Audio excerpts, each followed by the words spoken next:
완전 공영제로의 전환이 불가피하다.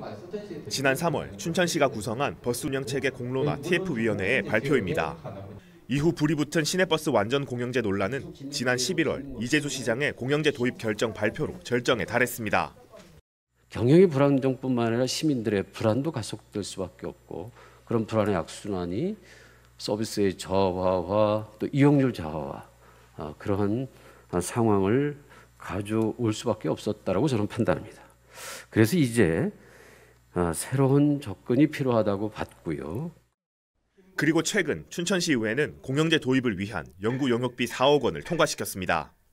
공영제의 적합성과 도입 방안, 운영 방식, 인수 범위 등은 내년 8월 용역 결과에 따라 결정될 것으로 보입니다. 부채를 차라리 이제 같이, 어쨌든 이건 시민의 돈으로 운영됐던 비용이 부채가 된 거잖아요. 나몰라라 할 수는 없다라고 생각해요. 그러면 이 부채를 최소한으로 줄일 수 있는 방법, 그리고 앞으로 다시는 부채를 지지 않는 방법을 생각한다 그러면 저는 공영제로 가면서. 문제는 예산입니다. 공론화 TF 조사에선 인수 비용만 최대 150억 원이 필요할 것으로 나타났습니다. 이마저도 현재 춘천 시민버스가 가진 140억 원 규모의 부채는 제외한 금액입니다. 공론화 TF위원회는 춘천시가 연간 부담할 운영비도 현행 지원금에서 30% 이상은 오를 것으로 예측했습니다. 시에서 그 공공성이 있다고 해가지고 인수를 하는 것은 완전 특혜가 되는 거고, 특히나 춘천 시민버스 같은 경우는 퇴직급여가 벌써 80억이 넘어 있어요.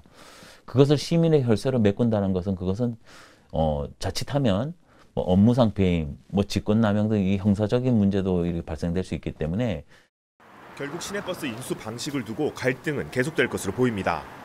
더욱이 용역 결과가 내년 지방선거 이후에야 나온다는 점도 부담입니다.